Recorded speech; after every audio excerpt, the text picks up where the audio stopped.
But ना पापा आज भी कहीं ना कहीं मुझसे नाराज़ है मेरे ये डिसीजन को लेकर कि मैं मुंबई में रह रही हूँ।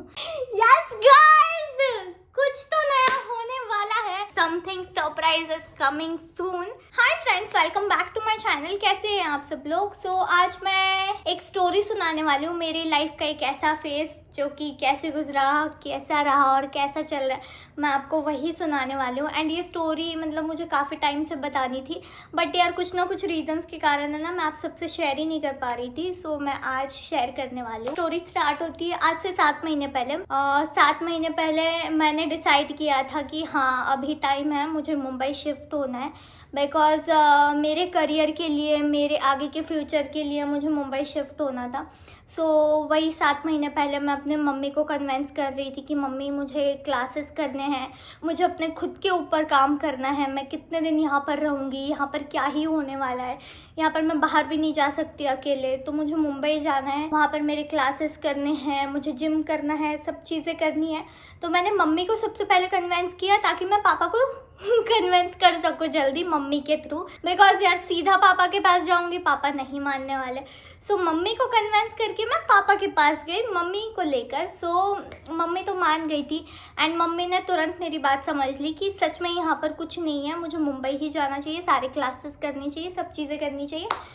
फिर उसके बाद मैं और मम्मी हम दोनों गए पापा के पास बात करने, जब पापा का मूड एकदम शांत था एंड बिल्कुल गुस्से वाला एंड ऐसे कुछ नहीं था।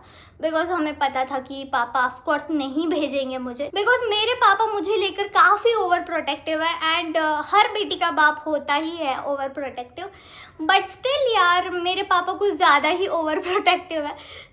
मैं तो पहले ही मन में लेकर गई थी कि पापा नहीं ही बोलने वाला है। एंड फिर हम लोग गए पापा के पास एंड मम्मी ने धीरे धीरे बात स्टार्ट की एंड मम्मी ने बताया कि ऐसे ऐसे करना है, ऐसे जाना है मुंबई। एंड फिर हम लोग देखते हैं मुंबई में कोई फ्लैट वगैरह ऐसे वैसे। मम्मी ने स्टार्ट की कॉन्वर्सेशन। पापा को तुरंत वहाँ पे नो था कि नहीं जाएगी ये मुंबई, क्योंकि पापा को ऐसा था कि कैसे हम लोग मुंबई भेजे। हाँ वो सब चीज़ें ठीक है, क्लासेस वगैरह, बट स्टिल कैसे भेज सकते हैं। फिर वही यार 3-4 दिन पापा को लगातार कन्विंस किया कि नहीं पापा यहाँ पर सच में कुछ नहीं होने वाला है, मुझे अपने खुद के ऊपर काम करना है। आप समझो मेरी ये बात को कि मुझे जाना ज़रूरी है मुंबई में, मुझे कथक क्लास करना है, मुझे डांस क्लास करना है, मुझे जिम जाना है, मुझे किक बॉक्सिंग सीखनी है, सारी चीज़ें मुझे करनी है। आप जब तक परमिशन नहीं दोगे तब तक तो मैं जाऊँगी नहीं। फाइनली पापा मान गए चौथे दिन कि ठीक है जाएंगे हम लोग मुंबई। एंड फिर वहाँ से स्टार्ट होती है जर्नी। हम लोग आए मुंबई में, हमने फ्लैट्स वगैरह देखे। मम्मी है ना पहले ही आकर फ्लैट्स वगैरह देख कर गई थी एंड उन्हें ना ये वाला फ्लैट सबसे ज़्यादा अच्छा लगा था। दैन हमने ये वाला फ्लैट डिसाइड किया कि हाँ हम लोग यहाँ पर रहते हैं। एंड ये रेंटेड फ्लैट है, तो हमने यहाँ पर रहने का सोचा। एंड फिर मैं आई जून महीने में यहाँ पर मुंबई में। फिर जून महीने में मुंबई आने के बाद में मैंने अपना सबसे पहले तो कथक क्लास ज्वाइन किया। मैंने सिर्फ कथक क्लास दिखाया था वीडियो में, लेकिन मैंने एक और बॉलीवुड डांस होता है वो भी ज्वाइन किया था, जो कि मैंने व्लॉग में कभी नहीं दिखाया अपने। मैंने कथक क्लास ज्वाइन किया, बॉलीवुड डांस ज्वाइन किया, देन मैंने जिम लगाई, किक बॉक्सिंग क्लासेस सब शुरू हो गया यहाँ पर। एंड देन गाइस फिर स्टार्ट होता है रियल स्ट्रगल। मैंने माइंड में सोचा ही था कि यार मुंबई आकर स्ट्रगल तो करना पड़ेगा, बिकॉज कोई भी चीज़ आसानी से नहीं मिलती है। एंड मेरे केस पे ऐसा होता है कि यार मुझे कोई चीज़ आसानी से नहीं मिली है, तो मैंने दिन रात एक कर दिया, मैं बहुत मेहनत करने लगी। पता है मैं कब उठती थी? मैं सुबह 5 बजे उठती थी, मैं कथक क्लास जाती थी। कथक क्लास जैसे ही 10 बजे ख़त्म हो रहा है, 10 बजे से मैं तुरंत जा रही हूँ अपने बॉलीवुड डांस क्लास, जो कि 12-1 बजे तक चलते थे। फिर मैं 1 से 1:30 बजे घर पर आ रही हूँ, घर पर आकर थोड़ा बहुत कुछ खा रही हूँ एंड तुरंत भाग रही हूँ अपने जिम के लिए 2-2:30 बजे तक। 2:30 बजे से लेकर 5 बजे तक मैं जिम कर रही हूँ, फिर वहाँ से मैं किक बॉक्सिंग कर रही हूँ। सारी चीज़ें चल रही थी जैसे मुझे लाइफ चाहिए थी ना, एकदम बिजी लाइफ। वो मेरी बिजी लाइफ स्टार्ट हो गई थी कि मुझे है ना अपने खुद के लिए तक टाइम नहीं है। एंड मैं ना एंजॉय कर रही थी अपना ये रूटीन। फिर यार कुछ ना काफ़ी डीमोटिवेट करने वाले लोग मुझे मिले मुंबई में। मतलब यार आई नो मैं स्ट्रगल कर रही थी, बट जो होता है ना, जो पिन करते हैं आपको कि हाँ ये पता है ये स्ट्रगल कर रही है, एंड उनको पता होता है कि ये कुछ ना कुछ कर ही लेगी, तो वही लोग ना आपको पिन कर करके इतना ये कर देंगे ना, तो जो अपने ही सर्कल वाले होते हैं ना वही आपको नीचे गिराने की कोशिश करते हैं। सो एक दिन अभी मैं ऐसे बताऊंगी नहीं कौन बोला क्या बोला, ऐसे ही मैं ना अपना कुछ कर रही थी, क्लासेस कर रही थी, ये सब चीज़ें कर रही थी, आके कोई बोला, क्या बोला कि यार इसमें कोई बात है कि ये एक्टर बनेगी, इसमें कुछ है, इसका आवाज़ है एक्टर बनने लायक, मेरे से 100% लिखा के ले लो ये एक्टर नहीं बनेगी। इतना ज़ोर से वो मेरे दिल पे लगी बात, क्योंकि गाइस मैं मेहनत कर रही हूँ वो चीज़ के लिए। आई नो मैं नहीं हूँ परफेक्ट, कोई भी इंसान, नोबडी इज़ परफेक्ट, कोई भी परफेक्ट नहीं है, बट वो परफेक्ट बनने के लिए ही मैं मुंबई आई हूँ, मैं उसी पे काम करने आई हूँ। एंड स्टार्टिंग डेज में ही ऐसे बोल देना कि मेरे से 100% लिखा के ले लो, नहीं बनेगी एक्टर, इसमें गुण है एक्टर बनने वाले, ऐसी शक्ल है, ऐसा है, वैसा है, ये बॉडी शेमिंग हो गई। इन्होंने मतलब यार यहाँ के लोगों ने इतना मुझे बोला है ना, मैं बता नहीं सकती।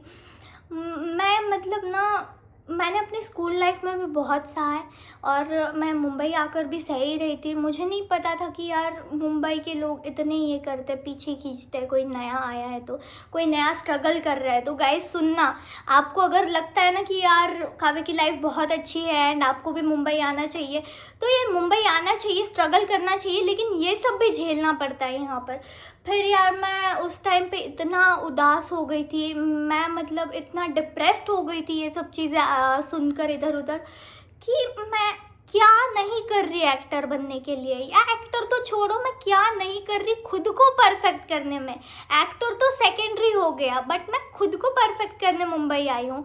मुझे अपने आप पे काम करना है, भले ही मैं एक्टर बनूँ ना बनूँ वो सेकेंडरी थिंग हो गई, बट मुझे यार अपने आप को परफेक्ट बनाना है, उस काबिल बनाना है कि जब मैं खुद को देखूँ कि यार लगे मेहनत तो की है मैंने अपने खुद के ऊपर।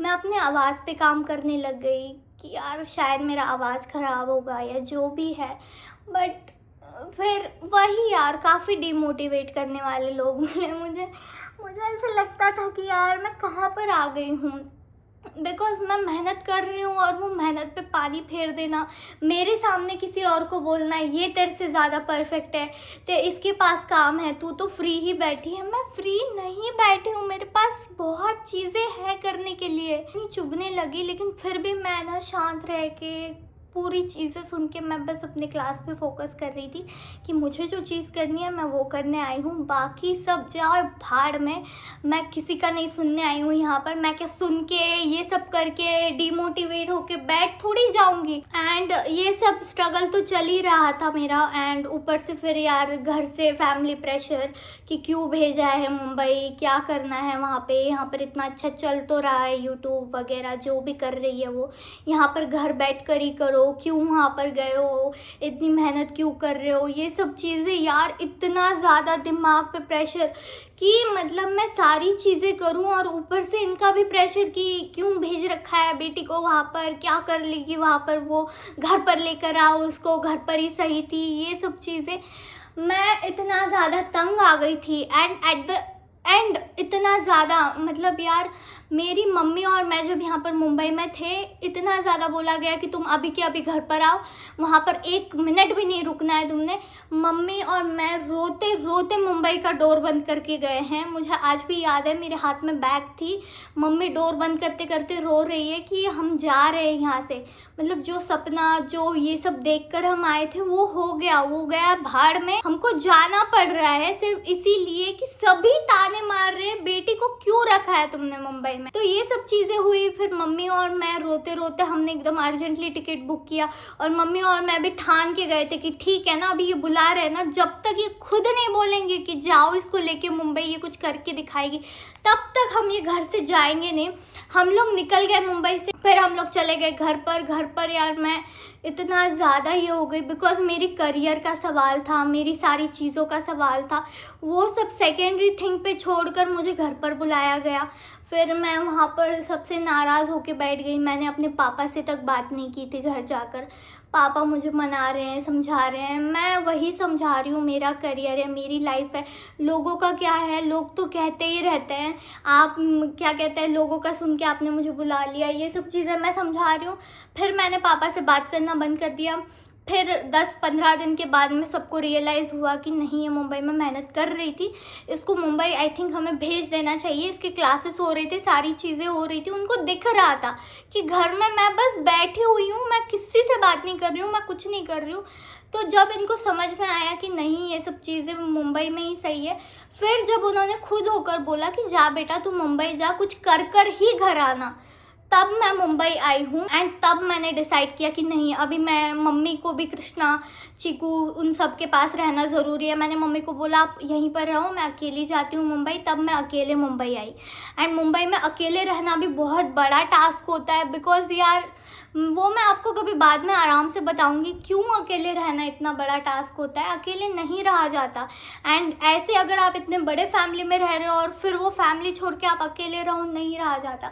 फिर मैं मुंबई में अकेले आई, फिर मैं यहाँ पर क्लासेस जाने लगी, सारी चीज़ें रिपीट मैं करने लगी। क्लासेस में भी मुझे पिंच किया जाता। मैं जैसे एंटर कर रही हूँ अंदर, तो सारी गर्ल्स बैठी हुई है, वो ऐसे कैमरा पकड़ के मेरी एक्टिंग कर रही है, हाय गाइस केम चो मजा मा, ऐसे ही बोलती है ना वो ऐसे हंस रही है। एंड फिर जब उनको पता है कि मैं वहाँ पर आ गई हूँ, फिर वो एक दूसरे का मुंह देख के ज़ोर ज़ोर से हंस रही है। एंड फिर सब लोग मेरे पास एकदम से देख रहे हैं। एंड मेरा तो है ही यार, मैं सबको देख के स्माइल कर रही हूँ एंड सब एक दूसरे को देख कर हंस रहे हैं। तो यार ये सब चीज़ें है ना, बहुत डिफ़िकल्ट होती है जब एक पूरा ग्रुप आपके अगेंस्ट में खड़ा है और आपका मतलब खिल्ली उड़ा रहा है, मजाक उड़ा रहा है। मेरे को ऐसे लगता था कि भाई मैंने इनका क्या बिगाड़ा है जो ये मेरे को ऐसे कर रहे हैं। मैं मम्मी को घर पर आकर कॉल करके बता रही हूँ, मम्मी मुझे समझा रही है, तू छोड़, तू ध्यान मत दे, तू तेरे इस पे ध्यान दे।